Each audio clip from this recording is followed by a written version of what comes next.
Bienvenue sur Liturgie de la peur, le canal où les ombres de l'histoire murmurent leurs secrets les plus sombres. Aujourd'hui, nous plongeons dans une horreur qui dépasse l'imagination, une histoire de trahison, de cruauté et de péché dissimulés sous un voile de sainteté. L'Académie des jeunes filles de Sainte-Catherine, à Salem, Massachusetts, semblait être un refuge pour les orphelines. Mais derrière ces murs gothiques se cachait un cauchemar que personne n'aurait osé croire. Si vous êtes prêts à affronter une vérité terrifiante, abonnez-vous, activez la cloche de notification et préparez-vous à un voyage dans l'obscurité. Imaginez l'hiver 1851. Une nuit glaciale à Salem, où le vent hurle à travers les ruelles étroites. Elizabeth Harwell, une enseignante discrète, descend dans le sous-sol de l'Académie Sainte-Catherine, une institution respectée pour jeunes filles orphelines. Elle cherche des archives oubliées, mais ce qu'elle trouve la entraîne jusqu'à son dernier souffle. Derrière un mur secret, dans une pièce poussiéreuse, elle découvre 24 petits lits alignés comme des tombes. Chaque lit porte des menottes de fer, rouillées mais encore fixées aux têtes de lit. À côté de chaque lit, un objet solitaire, une poupée brisée, un ruban décoloré par le temps, une petite croix en bois grossièrement taillée. Sur le mur, des mots griffonnés dans une écriture tremblante, presque enfantine. Nous sommes toujours là.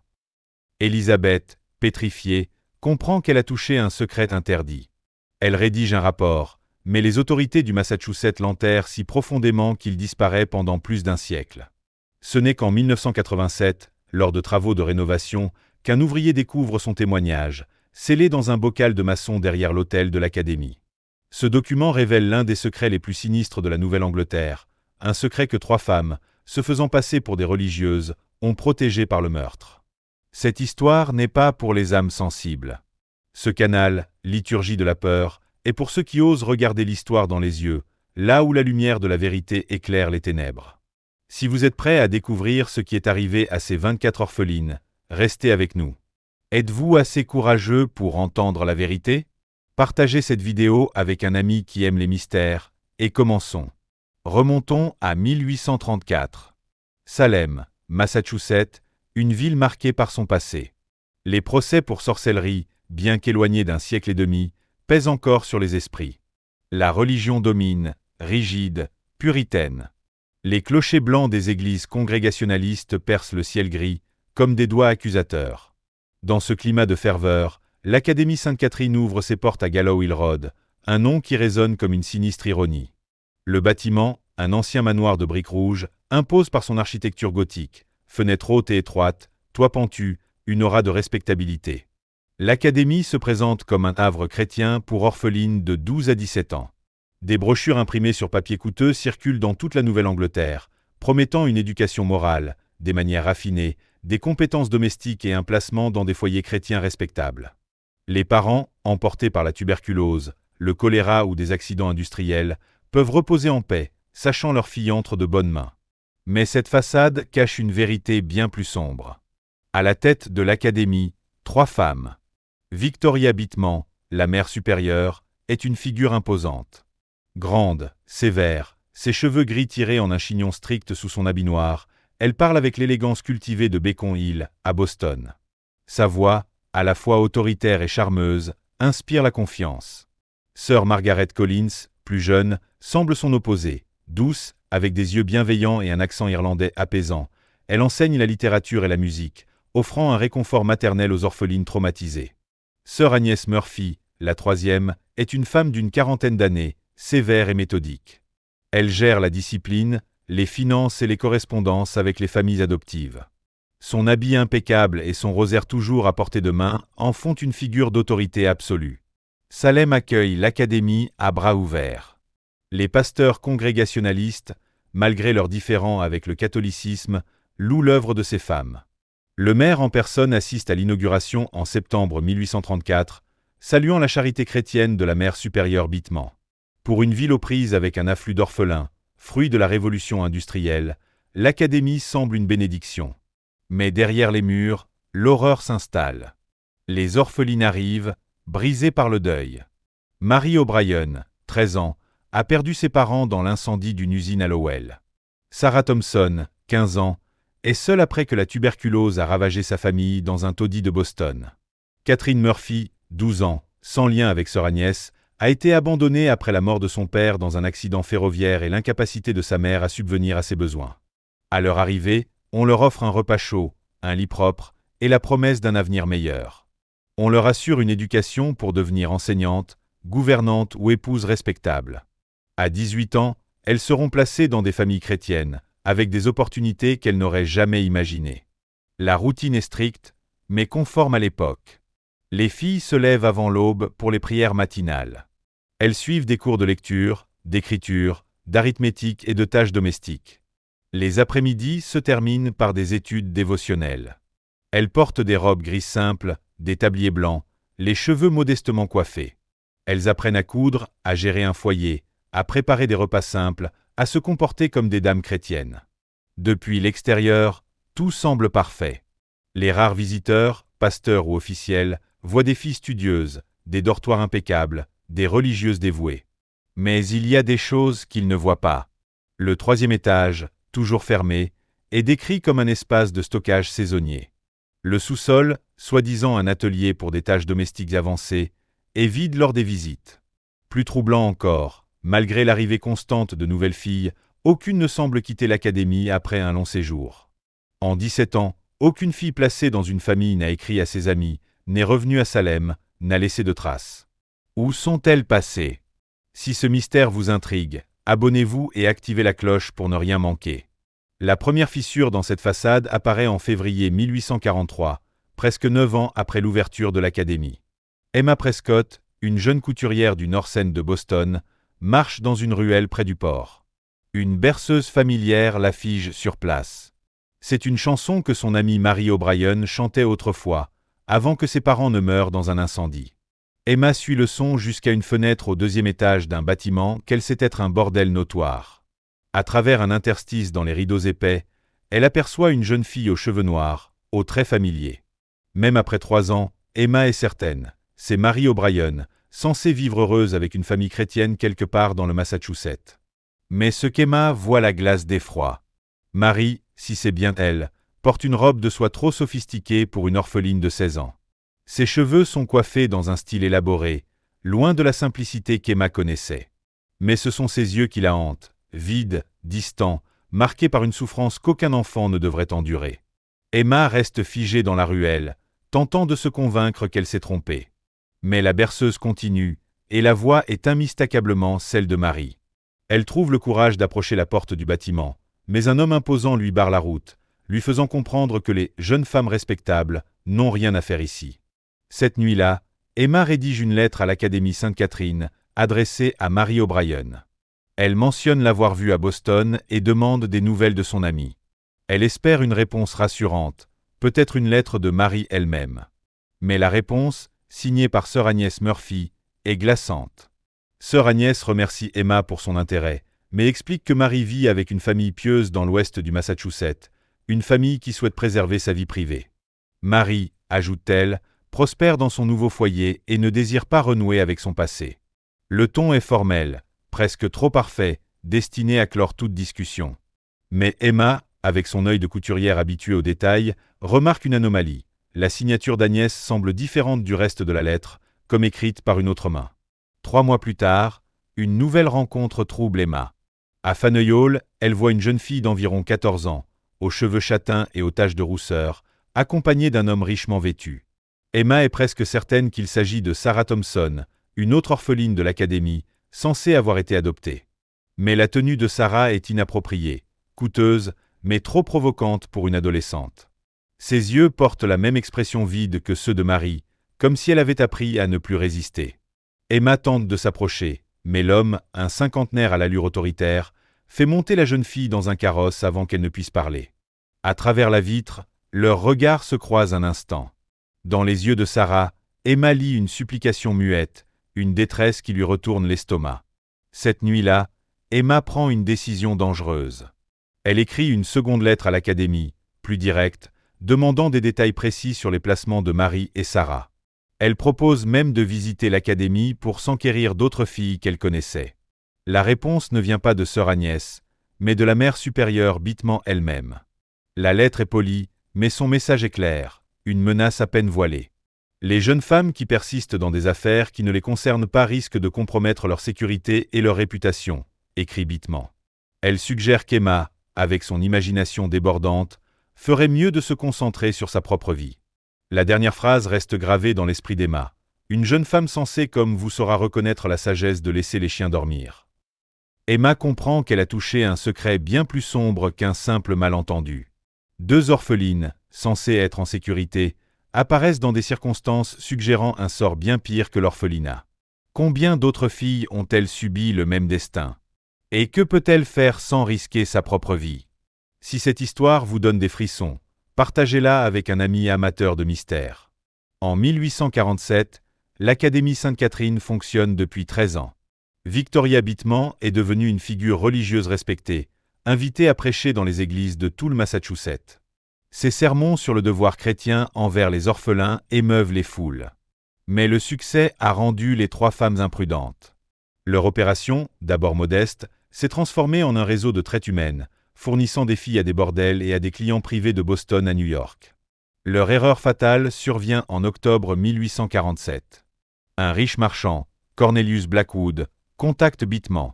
Il prétend chercher une jeune compagne pour sa femme invalide, offrant une somme exorbitante 5 fois ce que les familles adoptives paient habituellement. Son histoire est douteuse. Il dit vivre dans une région isolée, mais son allure trahit un citadin. Il insiste pour rencontrer les candidates en privé, invoquant la santé fragile de sa femme.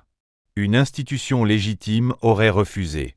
Bittman y voit une opportunité lucrative. Elle arrange une rencontre avec 3 filles, Catherine Murphy, 15 ans, Elizabeth Porter, 14 ans, et Anna Clark, 16 ans. Toutes sont décrites comme belles et bien éduquées, des qualités qui en font des marchandises précieuses. Mais Blackwood n'est pas celui qu'il prétend être. Il s'agit de William Ashworth, détective de la police de Boston, travaillant sous couverture sur une affaire qui secoue la ville.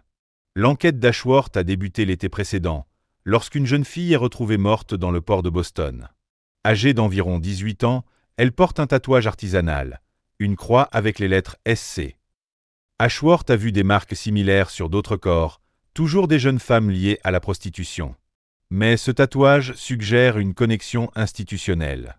Ses investigations dans les bas-fonds de Boston révèlent un réseau organisé, fournissant des adolescentes éduquées à une élite prête à payer pour des proies fraîches. Le fil le mène à l'Académie Sainte-Catherine. Les rapports de disparition qu'il examine montrent un schéma troublant. Des dizaines de jeunes filles placées par l'Académie disparaissent sans laisser de traces. Aucune lettre, aucun mariage, aucun décès enregistré. Comme si elles avaient été effacées de l'existence. Ashworth décide d'infiltrer l'Académie sous l'identité de Blackwood pour recueillir des preuves. Lors de sa rencontre avec Bittman, il est choqué par son cynisme. Elle parle ouvertement de la valeur des filles, mettant en avant leur jeunesse, leur innocence, leur dépendance totale envers l'Académie. Elle insinue que des besoins spécifiques peuvent être satisfaits, à condition que le prix soit juste. Lorsqu'Ashworth est conduit à un étage séparé, il découvre une réalité glaçante. Les pièces sont luxueuses, ornées de rideaux de soie et de meubles raffinés, totalement déplacées dans un orphelinat. Les 3 filles qu'il rencontre portent des tenues sophistiquées, maquillées pour séduire des hommes adultes. Leurs gestes, leurs regards, tout indique qu'elles ont été entraînées pour plaire à des prédateurs. Mais ce qu'Ashworth voit ensuite le marque à jamais. En quittant l'Académie, il aperçoit, par une fenêtre, un atelier dans le sous-sol. Des filles y travaillent en silence, épuisées, sous la surveillance stricte de sœur Agnès. Ces filles ne sont pas les étudiantes soignées montrées aux visiteurs. Elles semblent brisées, vidées de toute vie. Ashworth comprend que l'Académie opère à plusieurs niveaux. Des filles préparées pour des clients riches, d'autres exploitées pour des travaux manuels, et certaines qui disparaissent quand elles ne sont plus utiles. Il sait qu'il doit agir vite. Mais construire un dossier contre 3 femmes soutenues par la communauté religieuse de Salem, respectées par les autorités, est une tâche ardue. Il a pourtant un atout, Emma Prescott. La jeune couturière, après des mois d'hésitation, a trouvé le courage de partager ses soupçons avec la police. Son témoignage, combiné aux observations d'Ashworth, pose les bases d'une affaire explosive. Un autre témoin inattendu émerge, le docteur Nathaniel Webb, médecin de l'Académie. Respecté à Salem, il a traité des filles pour des blessures suspectes pendant des années. En 1836, Il est appelé pour soigner une adolescente victime d'un accident.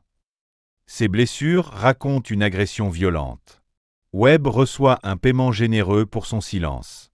Au fil des ans, il soigne des filles pour des maladies vénériennes, des grossesses interrompues, des blessures suggérant des abus répétés. Il tient des registres détaillés, en partie pour se protéger. Ces registres, obtenus par Ashworth via une ordonnance judiciaire, dressent un tableau effroyable. Les filles sont soumises à des violences physiques et sexuelles systématiques. Elles contractent des maladies impossibles pour des orphelines protégées. Certaines subissent des avortements dangereux, les laissant mutilées ou mortes. Les registres mentionnent aussi les clients, juges, politiciens, pasteurs, des hommes puissants de Boston et au-delà. Parmi eux, le juge Harrison Cromwell, connu pour condamner les crimes moraux tout en fréquentant les bordels.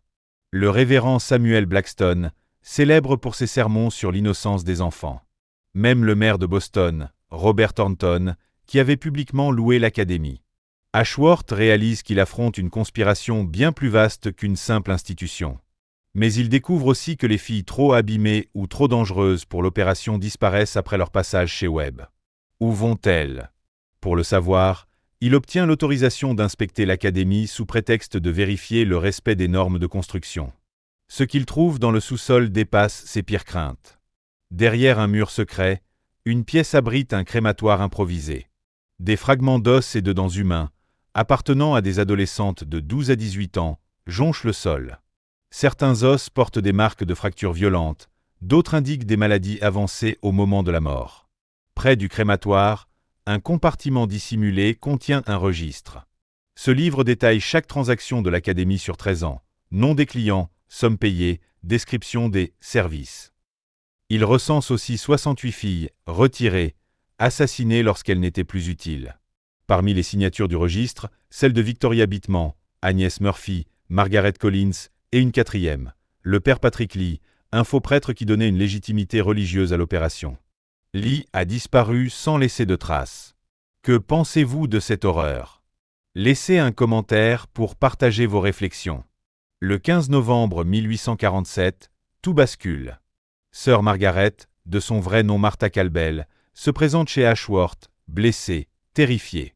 Son habit est déchiré, taché de sang. « Ils vont me tuer », murmure-t-elle. « Je ne suis pas nonne. Nous sommes des criminels. » Elle révèle la vérité. Bittman, Murphy et elle ont rencontré 3 vraies nonnes en 1834, venues d'Irlande pour ouvrir un orphelinat. Elles les ont assassinées sur une route isolée, volant leurs identités, leur argent, leurs habits. Enterrées dans un champ près de Marblehead, les nonnes n'ont jamais atteint Salem. Martha, Victoria et Agnès, anciennes détenues pour fraude, vol et meurtre, ont pris leur place.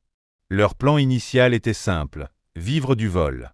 Mais Victoria, la plus ambitieuse, a vu une opportunité. « On peut gagner plus en vendant les filles qu'en les éduquant », disait-elle.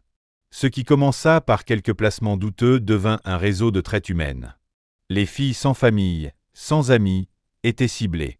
Isolées, brisées par des sévices physiques et psychologiques, elles étaient entraînées pour satisfaire des clients aux exigences sordides. Le sous-sol n'était pas un atelier, mais un lieu de torture. On les brisait là-dedans, avoue Martha, la voix tremblante. Les filles résistantes étaient battues jusqu'à l'obéissance. Celles jugées belles recevaient un entraînement spécial pour des clients riches. Victoria tenait des listes détaillées. Certains hommes voulaient des filles ressemblant à leurs filles, d'autres à leurs épouses décédées. Certains payaient plus pour des filles qui pleuraient, d'autres pour celles qui restaient silencieuses. Les filles enceintes, malades ou trop vieilles, étaient retirées. Martha calcule que plus de 60 ont été tuées en 13 ans. Victoria appelait ça la retraite, dit-elle, écœurée. Agnès les emmenait au sous-sol, et le crématoire faisait disparaître les corps. Les cendres étaient dispersées dans le jardin. Victoria gardait un registre de ses succès, les filles qui avaient rapporté le plus avant d'être éliminées. Mais la conspiration dépasse Salem. Martha révèle un réseau régional, reliant des institutions similaires dans le Connecticut, Rhode Island, jusqu'à Philadelphie. Les responsables échangeaient des filles, partageaient des clients, éliminaient les problèmes ensemble. Martha trahit ses complices car elle sait qu'elle prévoit de l'éliminer. Sa réticence à participer aux pires violences l'a rendue gênante. « Je n'ai jamais voulu ça », pleure-t-elle. J'ai aidé à détruire des vies. Je ne peux plus vivre avec ça. Elle remet à Ashworth des preuves accablantes, l'emplacement de la fosse des Vrennon, les noms des autres institutions, les registres de clients. Surtout, elle indique un coffre-fort dans les appartements de Bittman, contenant des documents financiers, des listes de clients et des correspondances incriminantes. Victoria pense que ça la rend puissante, dit Martha. Mais ça peut aussi la détruire. Le 16 novembre 1847, à l'aube, Ashworth organise une descente. Conscient que la police de Boston est compromise, il fait appel à la police d'État et aux marshals fédéraux. Il trouve le coffre-fort de Bittman, rempli de preuves, 127 filles trafiquées, 68 assassinés, dont les 24 dont les noms marqueront l'histoire. La liste des clients est stupéfiante. 3 juges fédéraux, 12 législateurs, 5 maires, des dizaines d'hommes d'affaires et de chefs religieux. Le scandale touche même des membres du Congrès. Victoria Bittman est arrêtée alors qu'elle tente de fuir au Canada avec une valise d'or et de bijoux. Agnès Murphy est surprise dans le sous-sol, brûlant des preuves dans le crématoire. Le faux prêtre, Patrick Lee, a disparu. Les procès qui suivent sont parmi les plus retentissants de l'histoire du Massachusetts. Bittman nie tout, prétendant diriger un orphelinat légitime. Les preuves sont écrasantes. Elle est condamnée à mort pour 68 meurtres. Agnès Murphy, accusée d'avoir orchestré les exécutions, est également exécutée. Martha Kalbel, en échange de sa coopération, est condamnée à la perpétuité. En prison, elle enseigne la lecture aux autres détenus, cherchant une forme de rédemption. Le docteur Webb, complice, témoigne contre la conspiration mais meurt en prison d'une crise cardiaque. Poursuivre les clients est plus compliqué. Beaucoup, protégés par leurs richesses et leurs avocats, échappent à la justice. Le juge Cromwell se suicide avant son procès. D'autres clients disparaissent, peut-être éliminés pour éviter qu'ils ne parlent. Seuls 12 des plus de 50 clients identifiés sont condamnés. Le scandale secoue la Nouvelle-Angleterre. Les fouilles dans le sous-sol révèlent des ossements et des effets personnels de dizaines de victimes. À Marblehead, la fosse des Vrennon est découverte, avec d'autres corps non identifiés. Une foule en colère détruit l'académie avant que les autorités ne puissent intervenir. Emma Prescott, dont les soupçons ont déclenché l'enquête, est d'abord célébrée comme une héroïne. Mais elle reçoit des menaces de mort de ceux qui la blâment pour avoir ruiné des hommes puissants. Elle s'installe en Californie sous un faux nom, où elle meurt en 1891. Le cas entraîne des réformes majeures. Les orphelinats doivent désormais être inspectés régulièrement, leurs registres vérifiés, le personnel contrôlé. D'autres États adoptent des lois similaires. À Salem, un mémorial est érigé dans le cimetière Green Lawn, gravé des noms des victimes. Mary O'Brien, tuée en 1837 après une tentative d'évasion. Sarah Thompson, morte de tuberculose en 1839. Catherine Murphy, battue à mort en 1840 pour avoir résisté. Et 21 autres, âgés de 12 à 17 ans, chacune avec une histoire brisée par la cruauté. Le terrain de l'académie devient un parc. Les habitants disent entendre, certaines nuits, des berceuses chantées par des voix d'enfants, comme si les âmes des victimes trouvaient enfin la paix. William Ashworth, promu chef de la police de Boston, consacre sa vie à protéger les enfants des prédateurs. Il meurt en 1889, rongé par la culpabilité de ne pas avoir agi plus tôt. Cette histoire est un rappel glaçant, le mal n'est pas surnaturel. Il est humain, perpétré par ceux qui choisissent le profit au lieu de la compassion, le pouvoir au lieu de la protection. Les vrais monstres ne se cachent pas dans l'ombre, mais derrière des façades de respectabilité. Que pensez-vous de ce récit? Croyez-vous que tout a été révélé, ou des secrets plus sombres sont morts avec Victoria Bittman? Laissez vos pensées dans les commentaires. Si cette histoire vous a secoué, partagez-la avec un ami qui aime les mystères. Cliquez sur le bouton d'abonnement, activez la cloche pour ne rien manquer. La vérité est souvent plus terrifiante qu'une légende de fantôme. Nous vous retrouvons bientôt pour un nouveau mystère, encore plus sombre. Restez avec Liturgie de la peur, car les secrets de l'histoire n'attendent que d'être dévoilés.